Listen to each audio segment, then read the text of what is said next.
All right, so what we're going to do now is we're going to finish phase 2, and we're going to make sure we finish phase 2 at all costs. So we talked a lot about how the proof of the simplex method is not circular. What we're doing is we are saying phase 1 shows that a basic feasible solution exists or proves that there is none. And by showing it actually gives you a basic feasible solution. Phase 2 takes as input a basic feasible solution and gives you a basic optimal out, or gives you a sequence of feasible solutions with cost going to minus infinity. We proved phase 1 by using phase 2, and now we're going to prove phase 2 by using phase 1. This is not circular because we are using a very special case of phase 2. Phase 2 says, I need an input to start.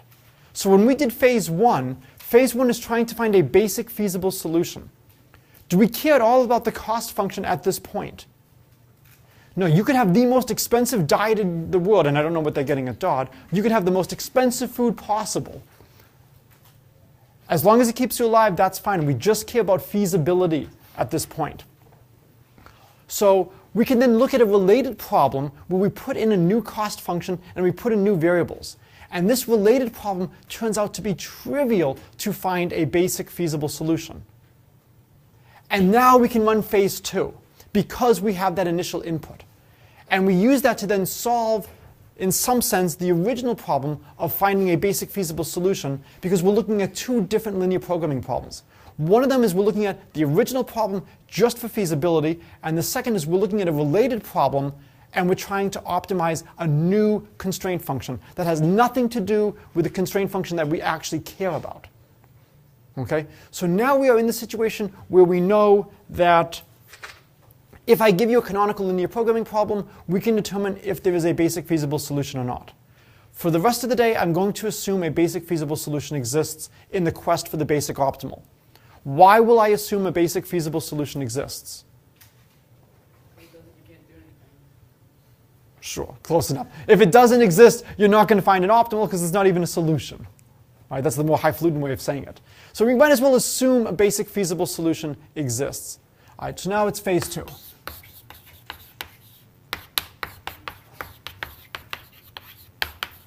And remember, we have the standard linear programming problem, and we're going to assume it's non-degenerate. So what non-degenerate means in particular is that the vector b cannot be written as a linear combination of fewer than m columns. With probability 1, this will be true if I just write down numbers at random. It's very hard for this not to be true. But we will be assuming this. Okay, so lemma, if x is basic feasible, then x has exactly m non-zero entries. And the proof is essentially obvious plus the definition of being non-degenerate. Could x have more than m non-zero entries? No, because we have to have linearly independent columns of A associated to the non-zero entries of x. So we can't have more than m entries of A being non-zero. More than m entries of x being non-zero. Could we have fewer? If we had fewer than m entries of x being non-zero, then because ax equals b, if we could write x with fewer than m non-zero entries, then we would write b as a combination of fewer than m columns of A. And that would violate the non-degeneracy. So again, this is not always true about basic feasible solutions. It's only in the very special case where we've assumed b is non-degenerate that we do have this. So we have this additional structure. Okay? Any questions about this lemma? This lemma is just saying every basic feasible solution has exactly m non-zero entries. M rows, n columns. Okay? So A is always going to be m in this direction and n in that direction. All right, so this gives us a way of saying how many entries we have in X to worry about. And then what you can do is you can look at, we have n columns. We have at most n choose m ways of choosing sets of m columns. If every one of those sets was linearly independent, each one of them would generate exactly one possibility. So we now know exactly how many things we have to look at. We have to look at n choose m objects. Computationally, that is a nightmare for the sizes of m and n that we're going to look at. But it is a finite number. And eventually, we are going to be saved by the fact that it is a finite number. I am not going to prove the simplex method is fast for several reasons. I have elaborated them numerous times over the semester. I'm not going to go over those reasons again unless there's a lot of time and I have to somehow fill up 50 minutes. But I will try to just motivate this by saying we looked at the Euclidean algorithm. And initially it looked like the Euclidean algorithm, if x is less than y, it might take x steps before the Euclidean algorithm terminates. It actually takes at most 2 log 2 of x steps. Things can often run much faster than you might think. This algorithm is going to run a lot faster than you might think. All right, so now what we're going to do is we're going to do phase 1 implies phase 2. So a little bit of notation. So assume x is basic feasible. We're going to let B be the set of all j such that xj is greater than 0. X sub B is going to be my vector xj1, xjm. AB is going to be the truncated matrix AJ1, AJM. Okay? I'm just trying to keep track of which indices are in play. So I have exactly m entries of x that are non-zero, so what's the cardinality of B? How big is the set B? It's m. Okay, so we know the cardinality B is m. We know a sub B, x sub B equals my vector B.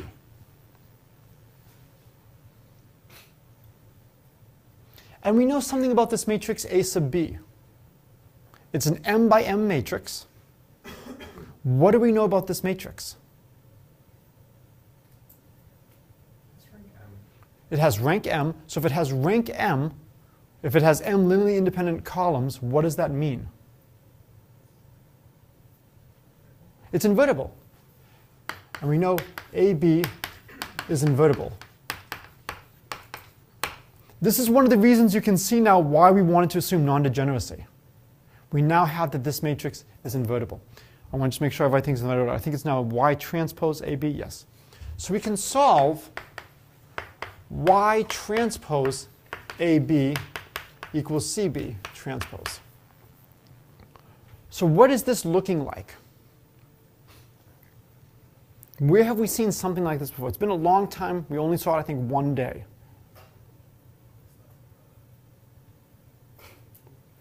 Say it, yeah. It's the dual problem, right? Remember, we put that dual problem in the bank. There's probably a reason why we studied the dual problem. What did we get from looking at the dual problem? What was the key insight?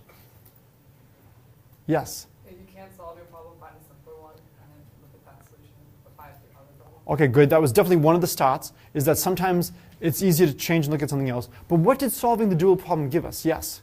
It gave us a lower bound for optimality. It gave us a lower bound for optimality. And if the two bounds happen to be the same, we then had a test for optimality.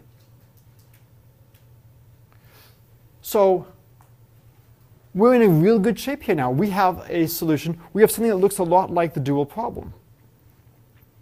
And so now all we need to do is check and see, is y feasible for the dual or not? So case 1, y transpose is feasible for the dual problem.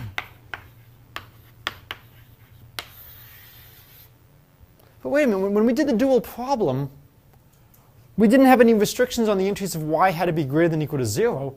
Why might there be some issues about y being feasible? I just need the entries of y to be real numbers. So you got to remember, what was the feasible problem? It was more than just y has real entries. Y transpose AB is less than or equal to C transpose. It was y transpose A. So here we're only looking at what happens when we go with certain parts of the matrix A. But the dual problem involved all the columns of A and all the vectors C. Here we're restricting ourselves to just a subset. And so in this subset we have strict equality. Well, if we have strict equality, we definitely have less than or equal to. But when we leave those columns, when we put in the other columns that we threw away, maybe bad things happen. So we've got a vector y here, but we don't know what's happening at the other places. Let's assume in every other place everything happens the way you want it and it's feasible for the dual. What do you think case 2 is going to be? If it's not feasible. So if it's feasible for the dual, we know y transpose A is less than or equal to C transpose.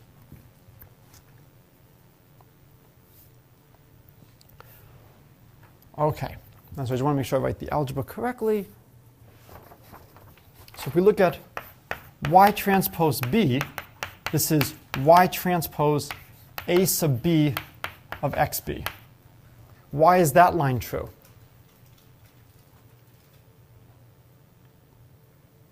Because B equals A sub B. So B is A sub B xb because xb is feasible. Okay. And so now, let me just write this in the right way.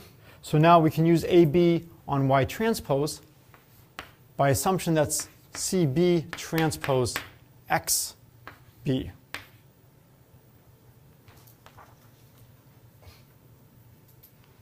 Because we are assuming, we solved so that this was true. We can do this because the matrix AB is invertible. We can just use Y transpose is CB transpose AB inverse. If you even want to know what Y works, here's the Y that works. This is so close to what we want. When we're looking at the original problem, is the cost function CB transpose XB transpose? So this would be almost equivalent to saying, I want to maximize something, I want to minimize the cost, but I'm not going to charge you for a bunch of things. So I want you to build the cheapest possible car, and I'm going to give you, a fusion reactor for free. I will give you, four-wheel drive for free. You don't have to worry about that. Can you do that? Can you just ignore some of your costs willy-nilly? No. So what should I be looking at? I shouldn't be looking at CB transpose XB. I should be looking at what? I should be looking at C transpose X. What's the relationship between these?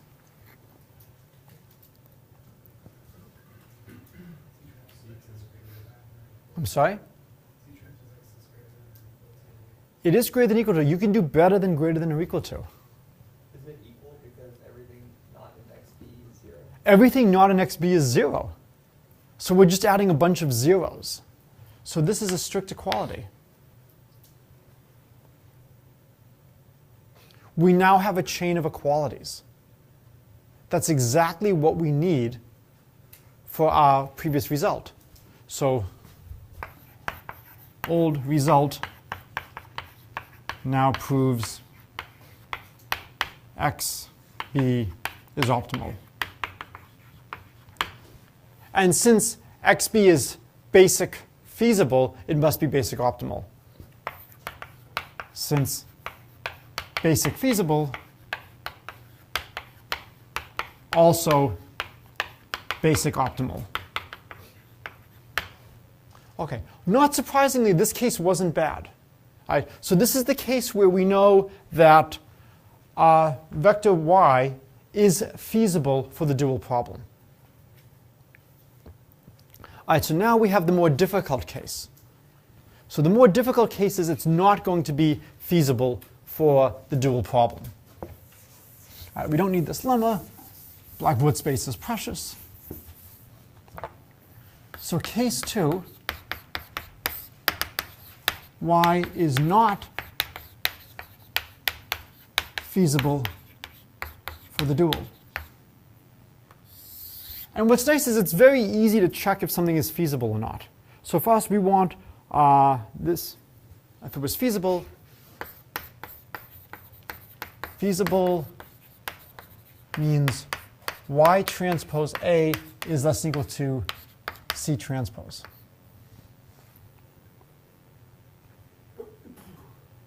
So if it's not feasible, must have an index S such that y transpose AS is strictly greater than CS. If it's not feasible, you must have that index. Oh, did I get it wrong? I just don't Oh, no, sorry. No, feasible means that this is true. So since it's not feasible, we must have an index such that this holds. Since not feasible, right? So this was the feasible condition for the dual. If it's violated, that must be the case. All right. Now the question is, which index is it? There's a lot of possibilities for the index, and there are some possibilities that cannot be the index. Where can the index not be? Yes? Any of the JIs? It can't be any of the JIs, because we know we have y transpose AB equals CB transpose. We know these are strict equalities here. So whatever index S is, it's not in B. So we know S is not an element of B. So that's extremely nice. So we have a new column, A sub S. We have the previous columns, A sub 1 through, AJ1, AJ2, all the way up to AJM. The goal is to make a trade. So what we're going to do is we're going to trade one of our columns, one of our J's, for S. Do you think this is going to be a good idea or a bad idea?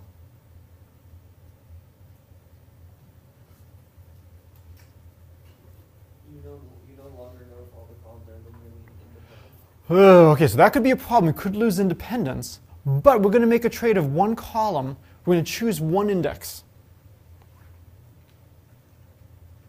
And so it's going to turn out that this is not going to be, it's still going to give us a matrix that will have m linearly independent columns. If not, we would actually violate the non-degeneracy. And so what we're trying to do is we're saying, look, we're not optimal, the cost is wrong, there's going to be a way to lower the cost. I want to move away from product Ji to product S. And as I make this movement, I'm going to be saving things. So it's going to turn out, and I'm not going to do the algebra, that this is going to lower the cost. I'm going to replace things that have a savings. So we can write AS as TJ1 AJ1 plus TJM AJM. Why can we write AS like this? Why is this the case?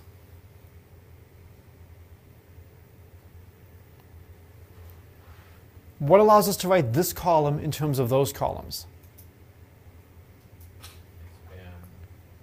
Good. The matrix A sub B spans. So if you wanted to, we could write AS as A sub B times some vector t, and that would give us the vector t would be, I think, AB inverse A sub S, something like that. We could even explicitly write down what the answer is. But we have m linearly independent vectors. They span Rm.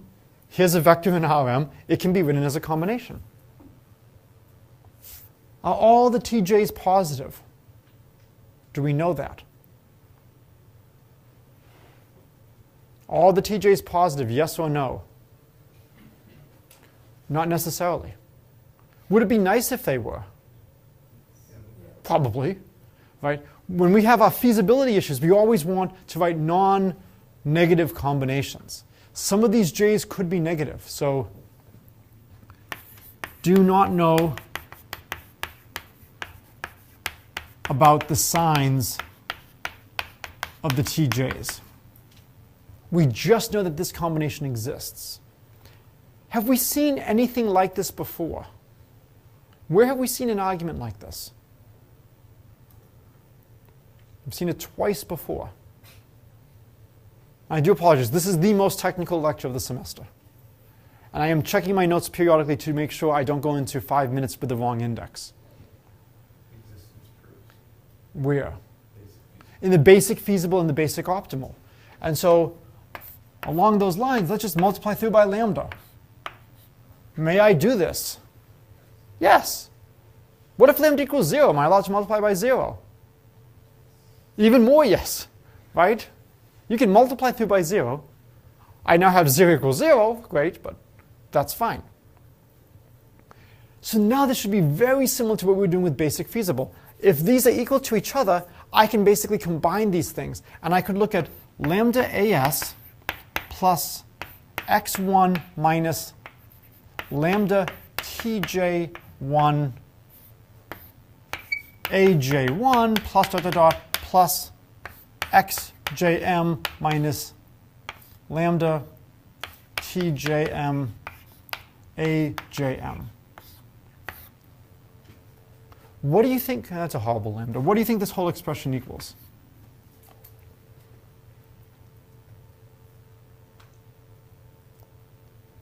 Yes? I'm not asking what I can and can't do. I'm asking, what do you think this whole expression equals? What does it equal?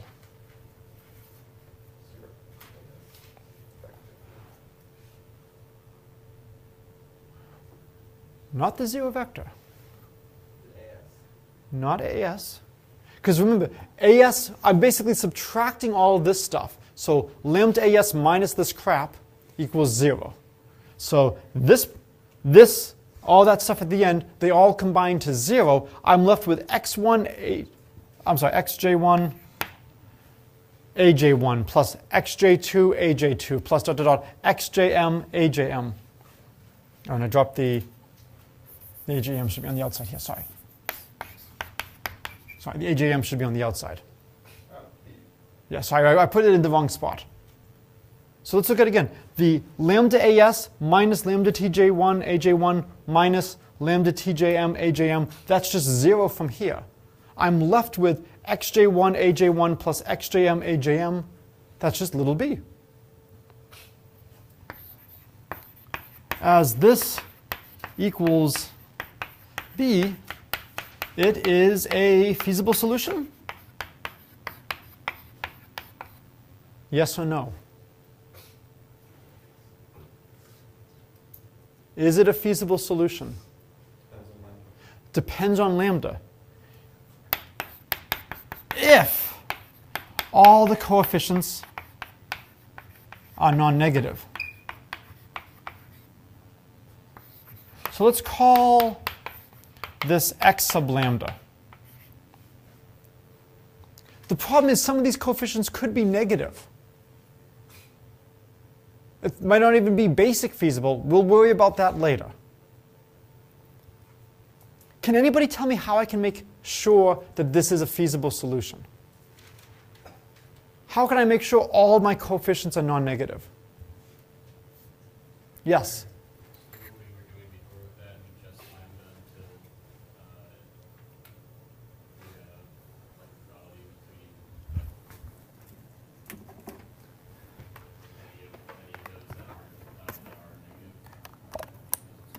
multiplying by. Okay, so what do I want?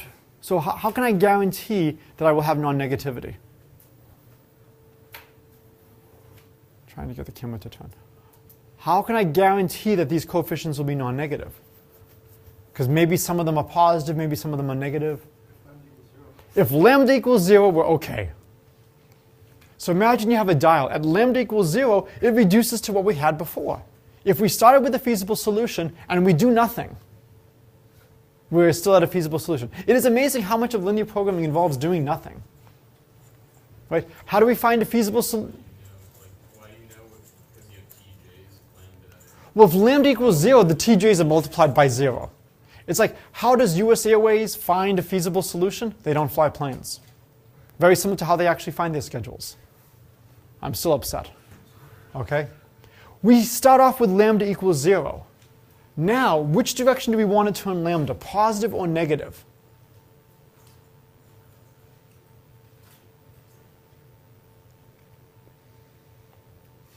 "50-50 chance. Better than most things in life. Negative. Have you watched Indiana Jones and the Last Crusade? Okay, you chose poorly. Anybody else want to guess? Positive. Why do we want to choose positive? What would happen if we chose negative? Would any of these coefficients have to be negative? The first one. We have the lambda AS. We can't turn lambda to be negative. So in the stuff we were doing before, we could often let lambda go in either direction. Because we had coefficients that were non-zero, we were subtracting to get the basic feasible, and we could move lambda in a little bit in either direction. Here, we can only turn lambda up. If we turn lambda down, this is immediately negative and it will not be feasible. Okay. So this would be my coefficient, this would be my x sub s coefficient, this would be my new xj1 coefficient. I can only turn lambda up. Well, these TJs are non-zero. So there's got to be a small amount I can turn it up, and this is not going to be negative enough to overcome the positivity here. So no matter what, I can increase lambda a very small amount without these coefficients becoming negative. So there are two possibilities. I can turn it all the way up to infinity, or I can only turn it up a finite point. Which do you think is going to be easier? I can turn it all the way up to infinity, or I can only turn it up to a certain amount? Infinity. I'm not going to go through the analysis. It turns out the new cost is lower than the old cost. This is just an algebraic calculation. Just go through and calculate. The cost has fallen. It's coming from the fact that this is no longer an equality. This is greater than CS. So when I'm swapping things out, I'm lowering the cost. All right? So I'm not going to go through the calculation. We've lowered the cost.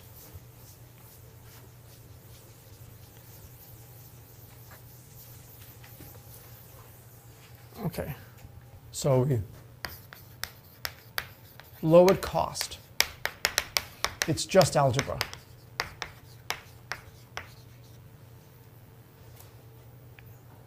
And how do you think that cost is going to depend on lambda? As lambda grows, what do you think that's going to do to the cost? So you should have read the book, you should have read the notes. This should not be new to you. Okay? This is a way to get a sense of, have you prepared enough for class? So you should have a sense right now, what does the solution look like? What does the new cost look like relative to the old cost? If I take something like this, as I change these coefficients, my coefficients are now growing with lambda.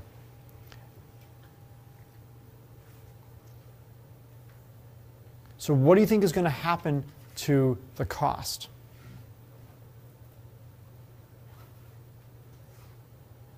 Do you think as lambda goes up, the cost is going to go up or go down?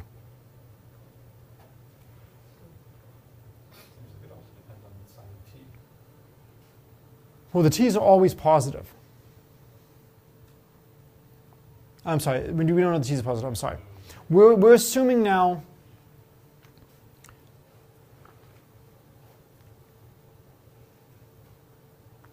that we are able to move lambda. We're assuming we can move lambda to infinity. The cost is going to keep going to minus infinity. So there's two cases. Case one can send lambda to infinity. Cost goes to minus infinity through feasible solutions.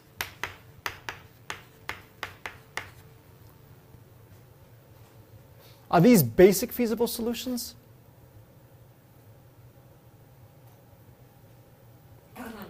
Well, let's see. If we go back over here, the not basic feasible. the only way I can send lambda to infinity is all of the t's must be positive. I'm sorry, must be negative. If all the t's are negative, then over here this quantity will always be positive. This will always be a feasible solution, but I'm going to have m plus 1 columns. I've almost used too strong of a language. Do you really care if you have a feasible, if you have a basic optimal solution or if you have an optimal solution? No, you just want an optimal solution. So if I give you a sequence of solutions whose cost is going to minus infinity, do you care if it's basic optimal or if it's just optimal? You see that when the t's are negative, So when all the t's are negative, then I can send lambda to infinity. then each of those coefficients is very positive, right? Right, and it'll be a feasible solution. But the cost will be C transpose times the vector consisting of those components, right? But C, remember, C can have negative entries. C? The vector C can have negative entries. It's our cost function.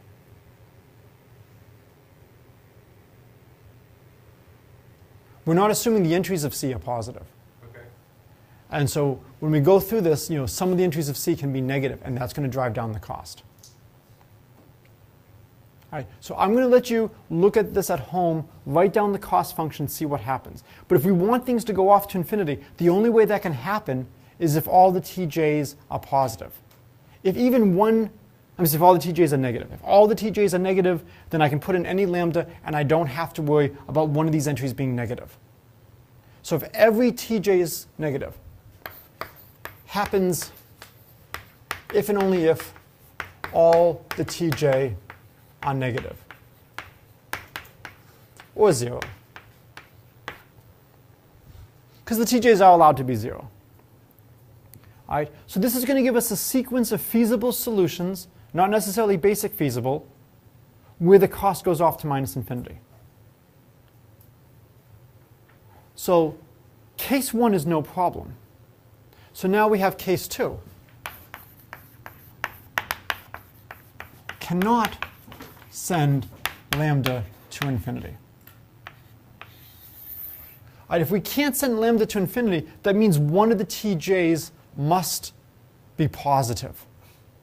Because if one of the tj's is positive, eventually if lambda gets too large, one of these coefficients will become negative. So think of it as a dial. I can increase lambda up to a certain point, and once I hit that critical point, one of the coefficients becomes 0. Could two of the coefficients become 0 at the same time?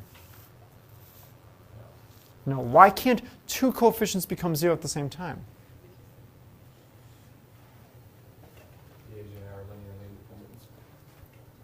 If the coefficients hit 0 at the same time, then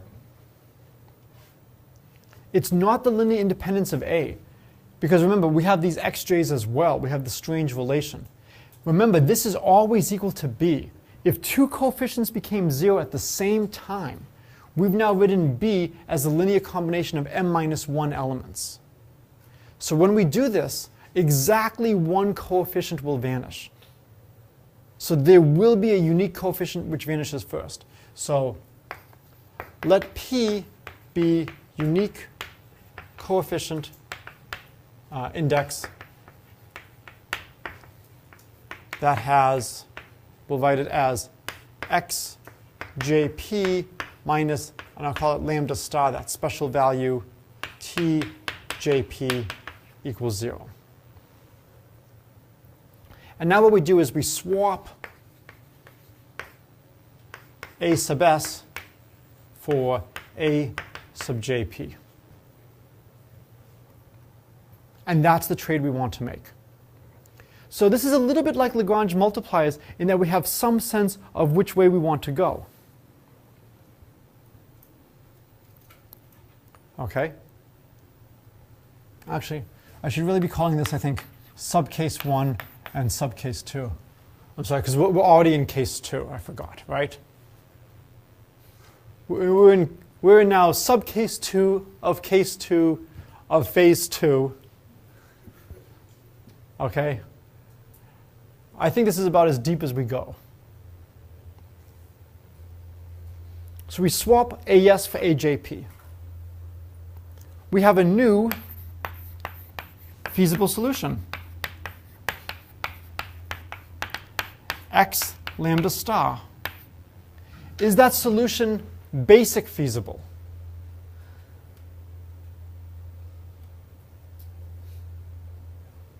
What do you think? Is it basic feasible? Does it solve, Based on your comment that if we replace one of the AJI with AS, then we still need to have n linearly independent columns, because otherwise D would not be non-degenerate with respect to A, then yes, it must be basic feasible. So we know that we have A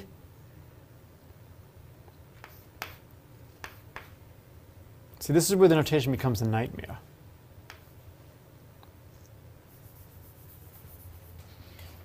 I'll write it maybe as A B minus P, I guess B minus J sub P union S. So I'm taking my original matrix, I'm throwing away the JP column, and I'm adding in the AS column. And then I'm acting on lambda, X lambda star, and that equals B. Because we knew at every moment in time, the X lambda satisfied, when you padded it with zeros, that it was feasible. The entries of X lambda star are going to be non-negative. The only thing that's left to check is, are the columns linearly independent? Does anybody know any good way to check to see if the columns are linearly independent?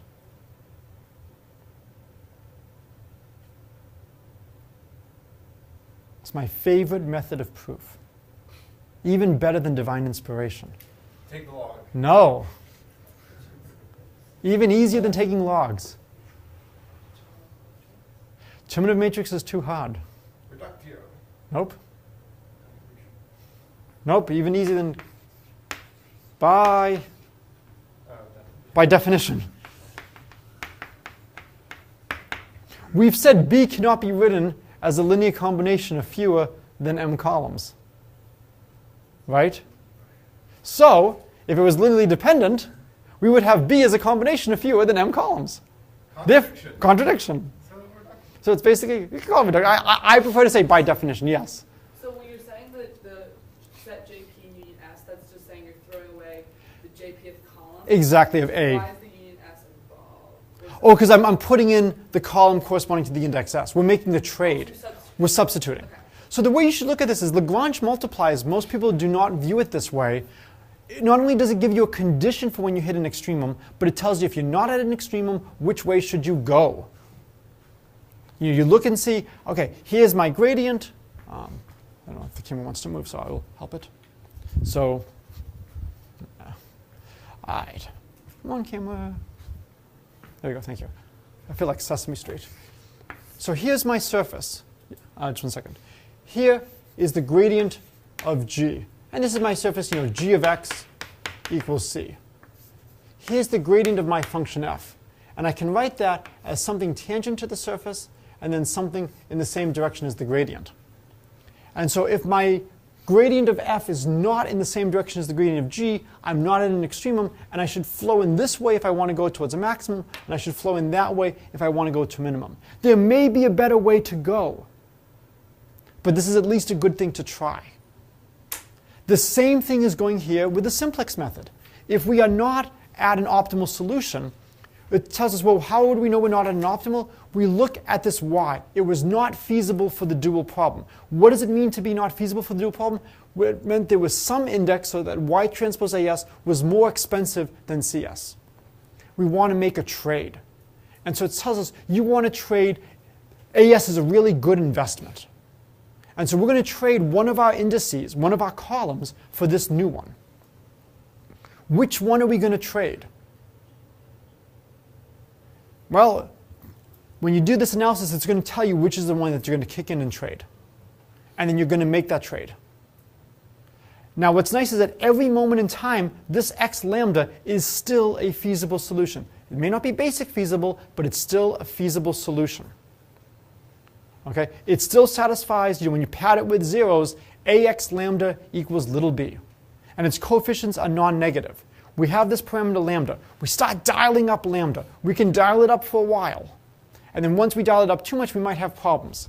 If we can dial it up to infinity, we will get a sequence of feasible solutions with cost going to minus infinity. So if we ever end up in subcase 1, life is good. We have a sequence of feasible solutions with cost going to minus infinity. So if we ever end up in subcase 1, life is good. What would be the bad case? Subcase 2. So if we end up in subcase 2, well, fortunately we showed we do get a new basic feasible solution with lower cost than before. But it may not be optimal. Damn. What do? The shampoo method of mathematics, right? How do you use shampoo? Rinse and repeat. No, you have to lather. I'm not quite sure what lather means, but you're supposed to lather, right? Lather, rinse, repeat. You keep doing this, okay? It's amazing how many proofs in the subject are through the shampoo method. All right, let's say we're in subcase 2. We want to start all over again, right? We have a new basic feasible solution. What do we need to start phase 2? Which is just what subcase 2 gives us, right? Isn't that nice? Subcase 2 gives us a new basic feasible solution. We plug it in, and we do this whole algorithm again. And one of 3 things happens. We end up in case 1, which was so long ago it's not even on the board anymore, in which case the new vector y was feasible for the dual, and we're done. Or we end up in subcase 2. Case 2, which then has these 2 subcases, subcase 1, subcase 2. So if y is not feasible for the dual, either we can send a lambda to infinity, or we end up here again. So the only time we're in trouble is we end up here again. What do? Oh, we have another basic feasible solution. It's so cute. We run through again. And we keep doing this. And we keep doing this, and we keep doing this. Yes? How are we ensured that we won't just keep going with that kind of solution? But isn't that a great way to spend your life, just doing mathematics? I mean, what could be better? Nothing. Nothing. So we know something exists that is... We want subcase 2 over and over. We want subcase 2 over and over. Okay. So how do we know we are not going to spend all of eternity? Because we have a colloquium talk to go to in a few minutes. Really important. Really important. How do we know we're not going to spend all of eternity in subcase 2 of case 2 of phase 2? There's only finitely many. Notice we did not say there's only a small number of basic feasible solutions. We did not say that at all. We said there's only finitely many basic feasible solutions. Could we end up in this case every single time? No. So only finitely many basic feasible. Eventually, we terminate. Okay? So this is almost more like pure mathematics now, not applied mathematics. There's finitely many basic feasible solutions. Every time we go, we get to a basic feasible solution. Oh, wait a minute, there is a problem. There is a problem. What is the problem? This is really subtle. But when we do this, let's say we keep getting in subcase 2 of case 2 of phase 2 every single time. We always get a basic feasible solution. What is the danger? There's only finitely many basic feasible solutions, but oh dear, we could repeat. And we could just get trapped. Or could we? So probably we don't, otherwise I'm not going to go through this proof. Each time, don't you get rid of one of your, so you're replacing it with the thing that's here over there? So I'm doing replaces, but maybe then I come back and I take it later. Oh, I changed my mind. Maybe I should have had that. And maybe I'm cycling among a couple of basic feasible solutions. That would be annoying. Why do I know I can't cycle? Why do I know we never hit the same basic feasible twice? You choose AS based on Y transpose AS is greater than C. So once you replace something once, you're not going to have that column be greater than C anymore. We don't quite know that. I mean, I believe that's true, but we haven't proved that. Yes. The new cost is less, right? So if this basic feasible solution had a cost of 50, if I'm going to use it again later, it's got to have a cost less than 50. You are not going to have two costs associated to the same vector. This is not college tuition, okay, where different people pay different amounts. Or this is not marketing campaigns where companies will send magazines with their products, and they have been caught sending prices that are different to new customers than loyal customers. Who do you think gets the better deal? The new. They screwed the loyal customers. These people already buy from us. We don't have to entice them. So there's been a lot of cases of loyal customers getting quite upset when they see that their friends who have never shopped from this company are getting much better catalogs than they're getting. We know we cannot get the same basic feasible solution multiple times because every time we iterate, we get a lower cost. And so, since there's only finitely many basic feasible solutions, once you use a basic feasible solution, it is unattainable. You cannot use it again. The process will terminate. Now, the number of steps that this takes could be n choose m, which is not practical. Okay?